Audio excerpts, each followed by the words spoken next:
Now, the EFF in the Northern Cape is pushing ahead with a planned march to the provincial premier's offices later this month to express its disillusionment with the existence of the Orania enclave.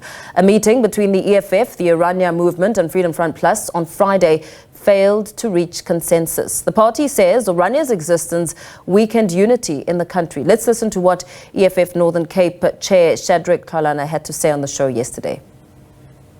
As the Economic Freedom Fund fighters, indeed, we agreed that despite the engagement we had with the Freedom Front Plus and the leadership of Orania, we are marching forward in our demand that we want to see government of South Africa under the leadership of President Carel Ramaphosa, informed or advised by the Northern Cape, sitting and engaging on all activities that needs to happen in South Africa, because our view and belief is that should we not engage each other on the issues that emanate as a result of Orania, South Africa will not be a country we deemed it to be. And we wish that South Africans will agree that what we are doing is not for our interest, but is for the interest of the people of South Africa, especially the generation after us. Let's expand the conversation. To talk more on this, we're joined now by the Deputy Chair of the Orania Representative Council, Dr. Carel Boshoff. A very good evening to you. Thank you so much for your time. We understand, of course, that a meeting between the EFF, yourselves and the Freedom Front Plus failed to reach consensus yesterday. Why do you think that's the case?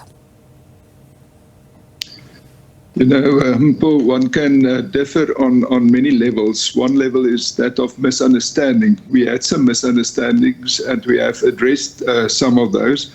Other may still be around.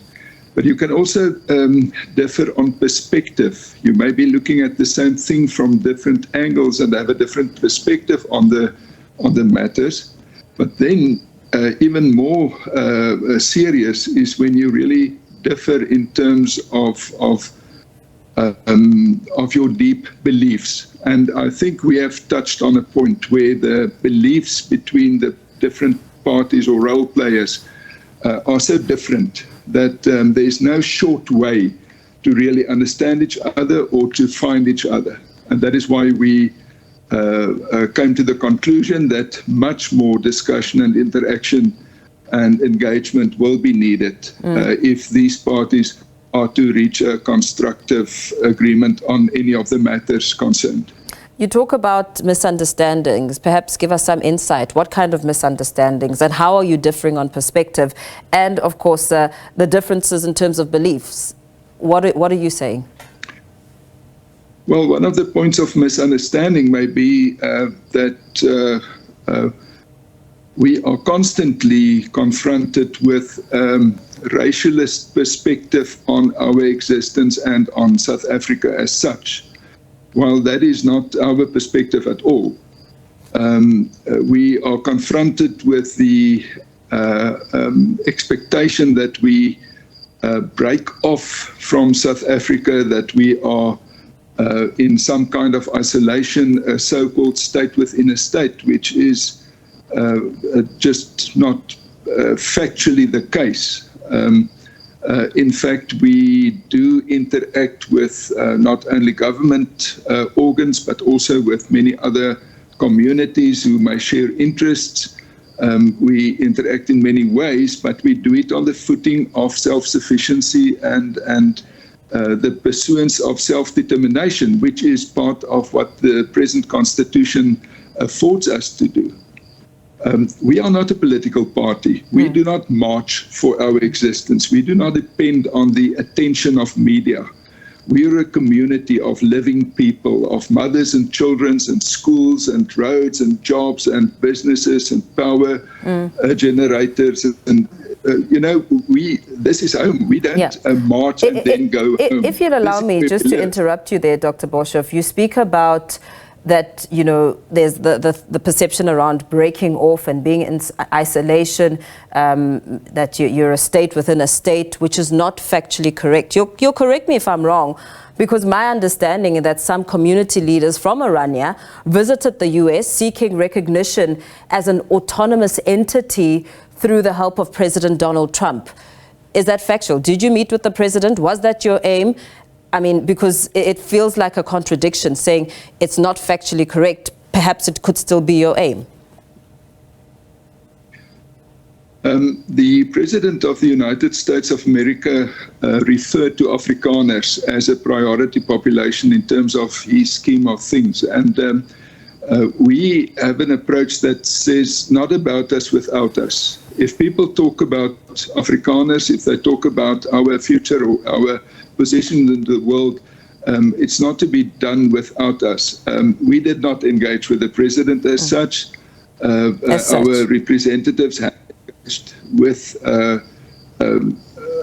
people that informs policy and explicate policy, and we do want more investment, more interest, more autonomy, to call that, because there are many autonomous institutions within a country like South Africa. Okay. Provinces are relatively autonomous. Municipalities are relatively autonomous.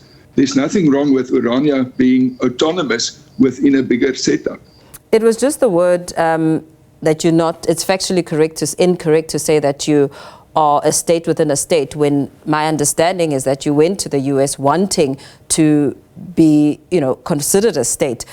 So the big thing here is what the EFF has been raising, that the understanding is that you're a group of white Afrikaners who were opposed to majority black rule when apartheid ended some 3 decades ago, and that you carved out a separatist enclave, and that the EFF was talking about a new generation, a new perspective, and them feeling the importance of wanting to have these discussions. I believe that there were points of contact and a possibility to discuss. Do you feel you agreed on any of the points that were raised between yourselves and the political parties? There are points of agreement. We did go into a matter of post-colonial statehood in Africa. The kind of centralist unitary state that have been ongoing in South Africa and in other countries in Africa is the result of European colonialism. And we say that's the kind of topics which we could really engage in and really see whether there is not a future for South Africa that are miles beyond the kind of questions which is raised at the moment. But as a community, we do not know, we do not need or seek permission to exist. And it's not for the EFF or any other government to tell this community it may not exist or they don't like our existence.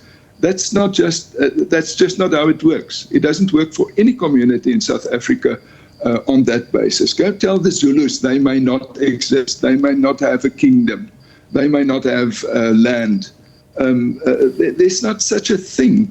So that's not part of the discussion. The discussion of how we coexist, how we engage, what we discuss with each other, that is something that may take us forward if we really apply our minds to that. Yeah, the difference is that telling the Zulus what you've just said, myself as a Xitsonga speaking woman, I am allowed to be in KZN. I am allowed to interact with the Zulus and be with them as a Xitsonga woman. With such a move, the EFF has accused you of destroying the unity of South Africa. And, do you think, perhaps let me give you a chance to respond to that, with the way that Orania is placed, the accusation of destroying the unity of South Africa, because Orania is a group of people opposed to majority black rule when apartheid ended some 3 decades ago. Would I be allowed in Orania? Well, that's not true. You will be allowed in Orania, and please come and visit us, as you may go anywhere in South Africa. We would be glad to have you here. And have you see what things are really happening. It's not true that we resisted majority rule in South Africa. In fact, we engaged with the whole process of transition in South Africa even before 91, even before the formal processes were taking place. We were engaging with the present EFF leadership even before the Northern Cape leadership were even involved. So really, there's no matter about involvement. There's no matter about our returning to some past which we have left behind us, and to which our existence and our ways of living are a true answer. The question is with which categories you view it, and if you still cling to the old racist categories as the EFF is doing, you will not see what is before your eyes. What is the current scenario? I mean, if we talk racism on one end that you say the EFF is seeing, what would you like the world to know about Orania if you say that you're opposed to what the EFF is bringing to the fore? Well, what we want to tell the world is we don't ask permission to exist. We do exist. We do interact with others. We are constructive. We believe in engagement and in talking through issues. We're not a flash in the pan like a march on a single day. We're not trying to get into some provincial government or whatever the political agendas may be behind the interactions that are taking place around us. We are here, we've been here for 30 years plus, we'll be here for many more decades to come, and we will participate on an equal footing with other groups, parties, communities, governments, institutions within South Africa. We will do so respectfully, with recognition and respect towards all others, the same kind of recognition. Very, very quickly, I hate to interrupt you, just for the sake of time. How do you see your discussions with the EFF going forward? Are you going to reach some consensus? It's possible to reach a consensus, but not without leaving the positions where the parties have been until now. Maybe consensus is a little bit too much. Maybe we should just say we need modus vivendi, a way to accept each other, a way to live with differences, and a way to respect the differences that are so much just a given part of South Africa, and of which we as Afrikaners and as Orania is also one. Okay, so you're saying that you don't believe that Orania should be discontinued?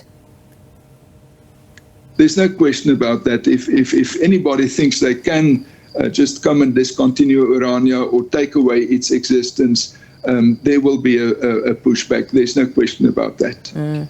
Very well. Thank you so much. Thanks for speaking to us this evening. Let's wrap up that discussion. Orania Representative Council, Dr. Carel Boshoff there, speaking and reacting, of course, to the discussions we had with the EFF and the EFF's intentions around the EFF Northern Cape when it comes to Orania.